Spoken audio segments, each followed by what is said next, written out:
Welcome to A Happy Life, a podcast dedicated to providing science-based education and tools for adding more happiness to your life.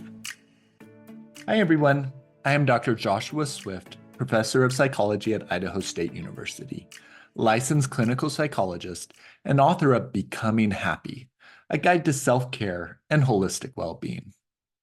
On today's episode, we are going to talk about learning and happiness.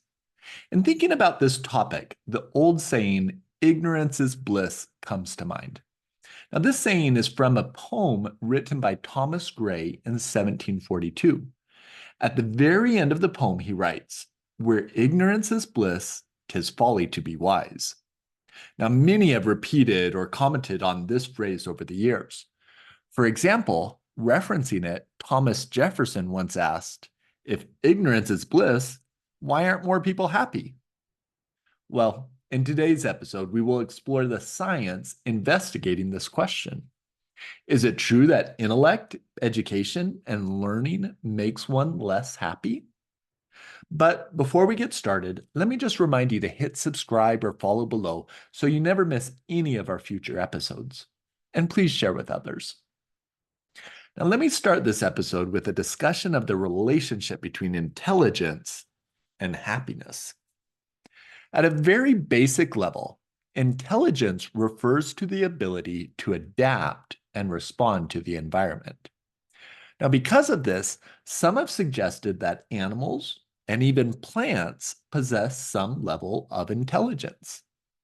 In humans, though, intelligence also refers to our ability to understand, reason, and solve problems. Now, while multiple forms of intelligence do exist, including emotional intelligence, social intelligence, moral intelligence, musical intelligence, and bodily intelligence, most often the word is used to refer to one's cognitive abilities. When we measure or assess this cognitive intelligence, it is a person's IQ. Now, your cognitive abilities, or your general mental intelligence, is thought to be a trait. So although we might learn more facts and gain more knowledge and experience over time, our intelligence level is believed to always remain relatively stable. And some researchers have sought to test whether this stable trait is related to happiness in any way. While some of the older research on this topic has suggested that they may not be related, much of the more recent research presents a compelling argument that intelligence is a significant predictor of happiness. For example, in one very interesting population study, the researcher examined the relationship between intelligence and happiness using data from Great Britain's National Child Development Study. All babies that were born in Great Britain in 1 week in 1958 were automatically enrolled in this study. Now, this was nearly 17,500 individuals.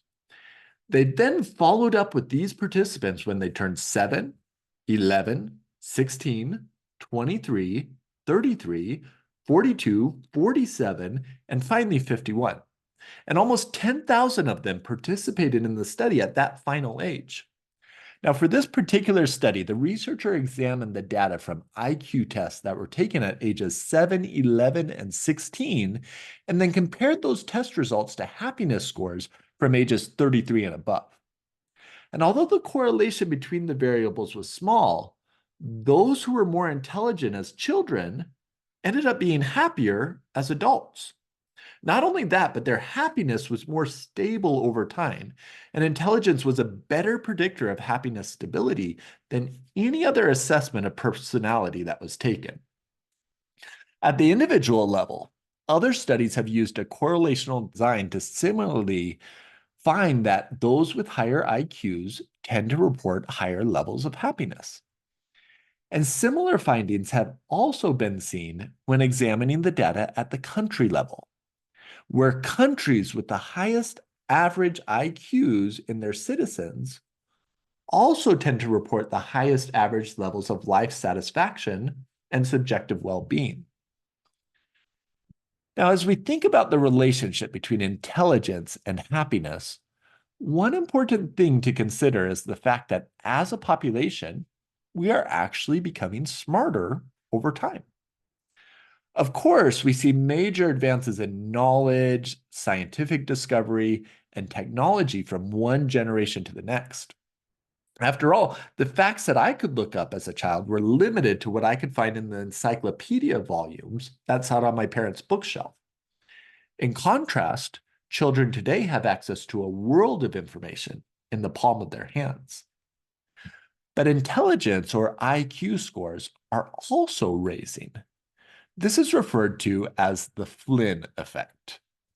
The makers of the IQ test have to consistently raise the performance standards to keep the average IQ score at 100.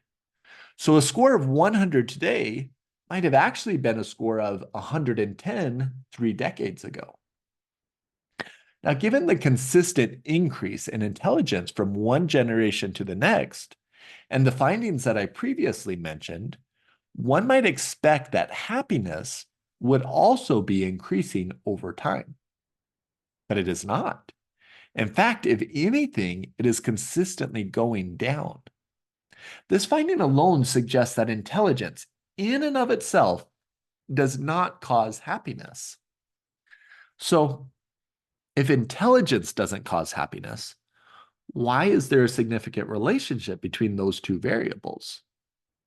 Well, several previous studies also sought to answer this question. Across these studies, variables related to socioeconomic status have been found to explain the bulk of the relationship.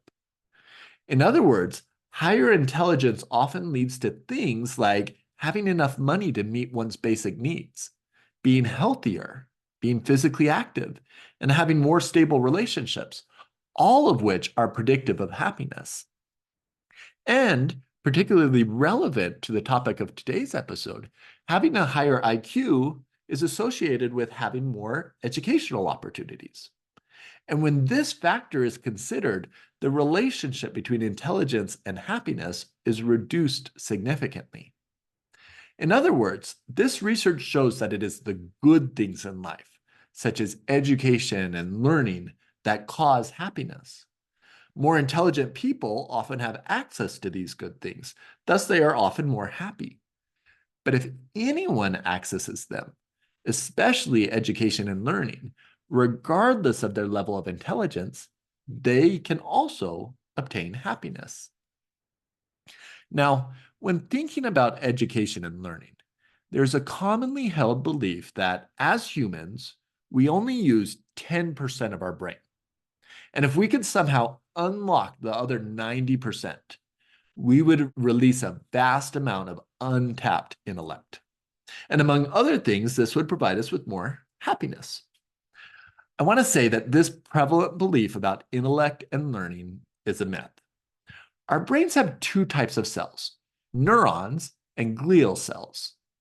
The neurons are the ones that send and receive messages, while the glial cells are there to help support the neurons. Now, for a long time, it was believed that there were about 10 times the number of glial cells as there were neurons, although recent research suggests that it might actually be a 1-to-1 ratio. Now, since the neurons are the ones that are active in sending signals, and it was believed that they made up only 10% of our brain cells, people mistakenly assume that we only use 10% of our brain. But in reality, the glial cells are just as active as our neurons. They're just active in a supportive role, the one that they're supposed to play. So, if we already use 100% of our brains, does that mean that we can never improve our intellect or learn new things? Well, I mentioned earlier that intelligence is a trait that stays stable throughout our lifetimes.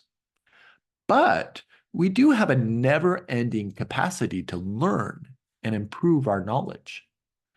Our brains do this by strengthening and building connections between the existing neurons, and even growing some neurons when needed. But the question that we come back to is, does this learning produce happiness? And the answer here is yes. Research has shown that higher levels of formal education attainment, is associated with happiness, and that learning of any type, regardless of education level, leads to happiness. Let's start with the research on educational attainment. Now, most of this research has been correlational, and this correlational research has shown that at an individual level, in countries across the globe, those who have obtained a higher level of education tend to be happier than those with lower levels of education. This positive relationship has also been shown at a societal level. For example, in one study, the number of people in any given city that had obtained a bachelor's degree or higher was a better predictor of happiness than average wages and unemployment rates for those cities. And in other studies, researchers have found that when countries initiate policies that raise the average level of education in the population, the happiness and well-being of the citizens also improves. So, if you want to be happier in your life, seek a higher level of education. And if you want to improve the level of happiness in your city, state, or country, work to raise the level of education for all. It is believed that higher levels of education open up more possibilities for people. And with a greater number of possibilities, people have more freedom to do the things they love, the things that make them happy. But happiness isn't just automatically obtained by earning a degree. In fact, when educational achievement is the main goal, it can rob us of the happiness that learning can bring. I remember when I first started graduate school, my classmates and I were all very excited to learn theories, skills, and methods for becoming competent clinical psychologists and strong researchers. When this was our goal, the classes were fun. We enjoyed participating in class lectures and reading about the latest findings in the field. But at some point, the exhaustion started to kick in, and our focus turned to grades and finishing our degrees. Then, attending classes, completing assignments, and doing the readings just became tasks that we needed to do in order to reach our educational goals. At that point, the fun was gone. And it wasn't until I started to engage in research projects of my own choosing or reading books in the field just because I wanted to that the joy from learning returned. For learning to produce happiness, you have to have some personal desire or motivation to do it, something beyond just getting a good grade or graduating. Let me give one other personal example of this. I often give trainings and workshops to therapists on methods for improving psychotherapy effectiveness.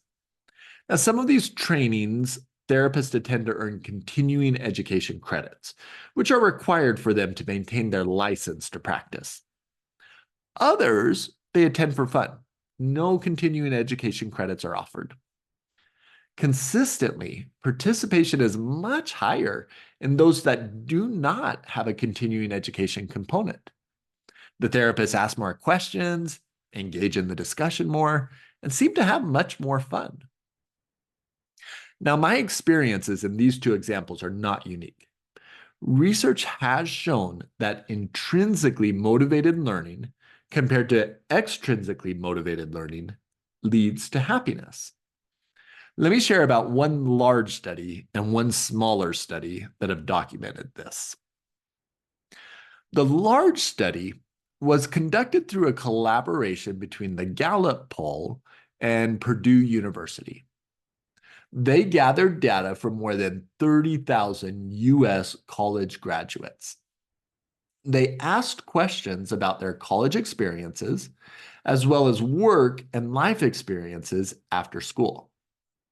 Then, based on those answers, participants were classified as thriving, struggling, or suffering in 5 different areas of well-being.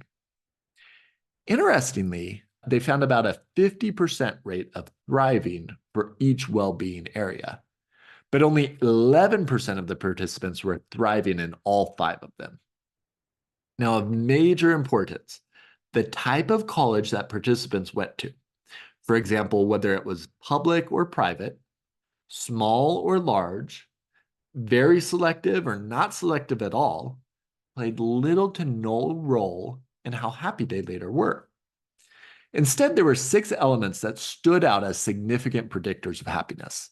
These included 1, having a professor who cared about them as a person, 2, having a professor who inspired them to learn on their own, 3, having a professor who encouraged them to pursue their dreams, 4, having an opportunity to apply what they were learning in the classroom through an internship or job, 5, being involved in extracurricular activities and organizations, and 6, working on a project that took a semester or more to complete.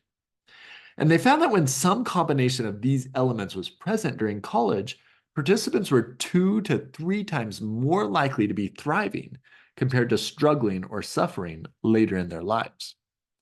Now, you'll notice that all 6 of the key indicators or predictors of thriving included some element of independent learning, either from professors who encouraged and facilitated it, or students who engaged in it on their own. In other words, it was the learning that was done out of intrinsic motivation that led to happiness, rather than the required learning to get a grade or an eventual degree. Now, for the smaller study, the researchers interviewed 89 adults who attended one of 7 free adult education courses. The options included 4 singing courses, 2 craft courses, and 1 creative writing course. And each of these courses included 2-hour classes held once per week for 7 months. And there was no certificate or direct financial benefit associated with these courses, so participants were attending them just for fun. By the end of the study, regardless of the class type, the participants expressed that in addition to learning new things, the courses enhanced their well-being and improved their mood. They further reported that the courses gave them more self-confidence, helped them feel a greater sense of social belonging, and encouraged them to live more active lives. Now, I like this study because it shows that the content of the learning may not be all that important.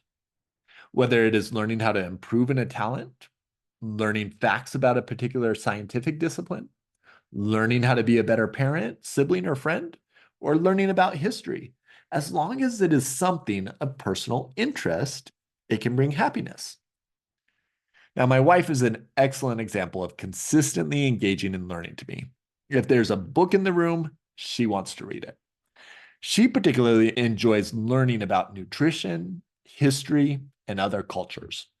But she also likes developing her talents around cooking and playing the piano. As she engages in these types of learning activities, she is filled with energy and joy. Learning activities bring me energy and joy too, but the way I go about it is slightly different from my wife. I am not as interested in reading books, but I do like reading scientific articles, and I enjoy watching how-to or educational videos on YouTube or Netflix on topics like nutrition and optimizing physical functioning, or how to take care of the fruit trees in my yard, or explanations of how things work, and also learning about history through documentaries. In addition, I love developing my talents in various sports, which is also a type of learning. So, no matter what the content is, or the way you go about doing it, spending time learning can bring happiness. When doing this, though, there are 2 last things that I would like to point out as we finish today's episode. First, learning does take effort. It is often easier or more relaxing to seek entertainment rather than learning, whether it is watching a movie or TV show or scrolling through funny social media clips. And perhaps that's why the average US adult only spends about 15 minutes per day reading, but around 3.5 hours per day watching TV or playing on the computer. But Learning will bring a greater amount of happiness once you start to engage in it, as well as further down the road. Second, it is important that you seek to learn at the right level.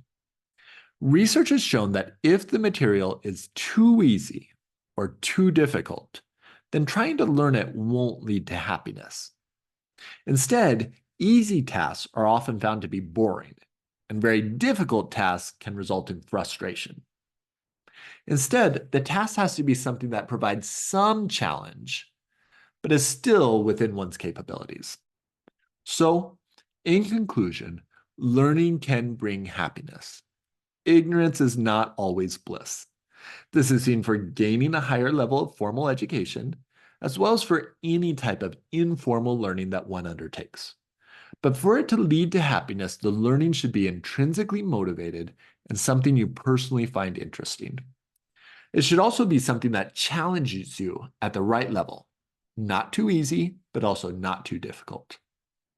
Last, remember that learning often requires a short-term sacrifice in pleasure or ease, but it will bring more happiness in the long run. Well, thank you for joining us today on A Happy Life. I hope you enjoyed the conversation. If you haven't done so already, please hit subscribe or follow below to receive notification for all of our future episodes. And please share with others. Take care until next time.